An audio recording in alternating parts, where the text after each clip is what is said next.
Malam ini judulnya adalah jawaban dari dalam hati. Siapapun yang melakukan kesalahan, kejahatan, dan apapun yang merugikan orang lain, pasti saja di dalam hatinya ada teguran. Lalu yang bersangkutan merasakan penyesalan. Sekalipun banyak orang yang menyanjung dan memberikan penghormatan, sebaliknya orang yang baik-baik saja, tidak pernah menyakiti siapapun dan tidak pernah merugikan siapapun, maka hatinya akan selalu damai. Sekalipun banyak orang yang menghinakan. Adapun orang yang hatinya pasrah adalah orang kaya. Sekalipun tidak punya harta. Sedangkan orang yang rakus selamanya jadi orang miskin sekalipun hartanya berlimpah ruah. Sampai saat ini engkau masih diabaikan oleh teman-temanmu, malah dijuluki anti inisiatif, tidak punya semangat hidup dan lain sebagainya. Tetapi sebaliknya, aku melihatmu sebagai gadis penyantun dan ramah, punya jiwa pasrah kepada Tuhan yang Maha Kuasa. Aku selalu memantau perkembangan dirimu dan peningkatan kualitas hidupmu. Kemarin dulu pohon besar di samping rumahku roboh, terhempas angin kencang. Orang sekampung riuh rendah, geger dan gaduh. Tetapi kebun jerukku yang tumbuh berkembang setiap saat sampai berbuah lebat ternyata tidak ada yang memperhatikan. Itulah sebabnya, wahai kekasihku, tumbuh dan berkembangnya dirimu sampai pada tingkatan sekarang ini tidak ada yang memperhatikan. Tetapi nanti setelah engkau menjadi orang penting di negeri ini, ketika tumbang pasti akan menjadi pusat perhatian orang, menimbulkan kegaduhan. Oleh karena itu, majulah dan berkembanglah tanpa harus ada yang mengakui dan memperhatikan. Memang aku juga mengerti engkau pernah kecewa dulu. Rasa kecewamu sangat mendalam karena engkau telah memberikan pengorbanan. Percayalah, wahai kekasihku, semakin banyak engkau berbuat baik, semakin banyak pula engkau menanggung kekecewaan. Disebabkan karena salah alamat, ketika kebaikan itu bukan untuk Tuhanmu. Nanti di penghujungnya, wahai kekasihku, semuanya akan berakhir. Apa yang kita perjuangkan mati-matian akhirnya hanya tinggal menjadi kenangan atau sejarah yang tak terlupakan. Dari situ kita harus menentukan sikap hidup, yaitu selalu kita syukuri saja apapun yang terjadi yang membuat kita sakit hati. Kita kumpulkan saja semua angan-angan yang berserakan, kita abaikan semuanya, lalu kita bangkit tegak kembali. Selanjutnya kita harus banyak belajar kapan kita bicara dan kapan kita diam. Ternyata benar, wahai kekasihku, mencari jawaban tidaklah mudah. Kebanyakan tidak ada yang masuk akal, Tetapi lewat peristiwa-peristiwa yang telah kita lalui, baru muncul jawaban-jawaban yang rasional didukung dengan fakta dan data yang akurat. Tetapi percayalah, aku bicara sungguh-sungguh. Banyak sekali hal-hal yang tersembunyi rapat dalam dadamu yang tidak dapat aku ketahui. Yang kulihat hanya bagian luar.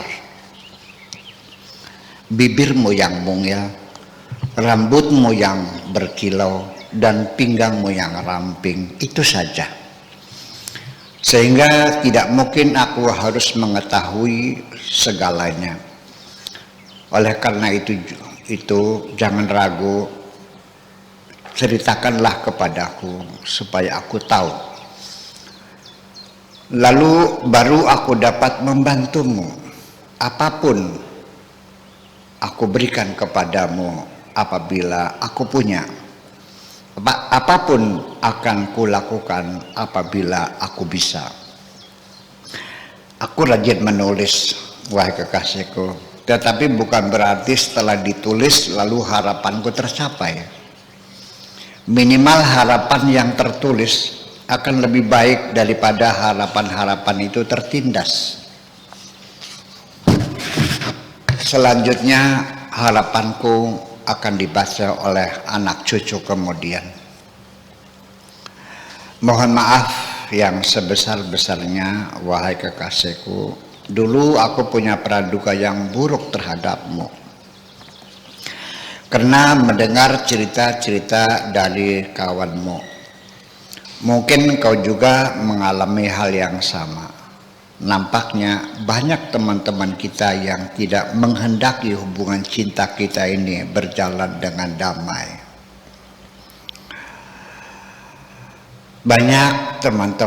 Nampaknya banyak teman-teman kita yang tidak menghendaki hubungan cinta kita ini berjalan dengan damai.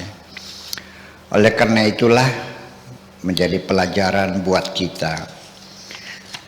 Bila kita sedang tidak suka kepada seseorang, biarkan kita sendiri yang tidak suka. Jangan memprovokasi orang lain dengan cerita-cerita yang buruk supaya ikut kita membenci orang itu. Biarkan saja apa adanya, orang lain menilai sendiri melalui kontak langsung.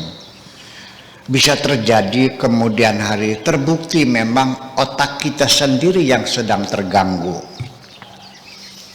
Demikian juga sebaliknya, yang penting aku berbicara baik-baik saja, tidak ada maksud jahat. Namun ketika mereka memahaminya secara buruk, itu bukan tanggung jawabku atas gangguan jiwa mereka. Dari pengalaman-pengalaman itu kita mesti banyak belajar lagi supaya kita bijaksana ketika ngomong dengan siapapun dengan perasaan yang halus, bukan hanya mengandalkan otak semata. Tomat itu memang buah. Otakmu mengatakan demikian. Tetapi engkau tidak punya perasaan jika engkau taruh di keranjang bersama buah yang lain seperti durian dan salak.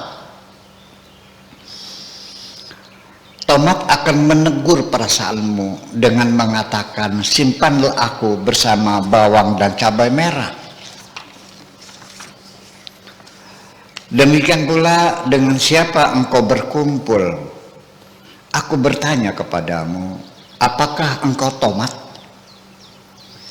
Apabila engkau mengandalkan kecantikanmu, maka yang akan berkumpul di sekitarmu adalah teman-teman nafsu dan birahi. Akan tetapi lain cerita pula, apabila engkau mengandalkan kekayaanmu, maka yang akan datang berkerumun di sekitarmu adalah orang yang ingin pinjam uang. Sikap hatimu yang pasrah itu tolong pertahankan selama hidupmu. Aku bangga dengan pendirianmu. Sungguh banyak di dunia ini orang-orang miskin. Mereka tidak mempunyai apapun kecuali hanya uang saja. Apabila Tuhan merestui hajat diriku dapat menjalani kehidupan ini bersamamu, aku yakin di dunia ini aku akan jadi orang paling kaya dalam makna yang sebenarnya. Aku ingin sedikit mengeluh kepadamu, wahai kekasihku, bila engkau berkenan. Sebenarnya aku merasakan kelelahan yang luar biasa karena mereka selalu berharap kepadaku harus selalu memberikan percontohan perilaku yang ideal. Mereka memperlakukan diriku seperti seorang malaikat yang tidak pernah melakukan kesalahan, tidak pernah bersedih hati, dan tidak pernah membutuhkan pertolongan dari siapapun. Itu semua di luar kemampuanku. Aku ingin hidup sederhana sebagai manusia biasa.